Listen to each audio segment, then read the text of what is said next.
નવી રીતે સાબુદાણાની ખીચડી બનાવવા માટે 1 ટેબલસ્પૂન જેટલું ઘી ગરમ કરીશું, જીરું ઉમેરી દઈશું, લીલા મરચાં, લીમડો ઉમેરી સાતળી લઈશું અને અડધો કપ જેટલા સિંગદાણા ઘીમાં શેકી લઈશું.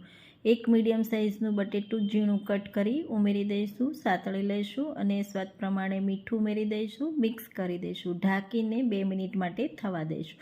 ત્યાં સુધીમાં આપણે સાબુદાણા ધોઈ લઈશું સારી રીતે અને અડધું ટામેટું કટ કરી ઉમેરી ઢાંકીને થવા દઈશું. સારી રીતે ફરી પાછું મિક્સ કરી લઈશું અને ધોયેલા સાબુદાણા આપણે ઉમેરી દઈશું. એકદમ સારી રીતે મિક્સ કરીશું. સાબુદાણા પલાળવાના નથી, ડાયરેક્ટ ધોઈને જ ઉમેરીશું અને 2 કપ જેટલું પાણી ઉમેરી દઈશું. ઢાંકીને થોડીવાર માટે થવા દઈશું.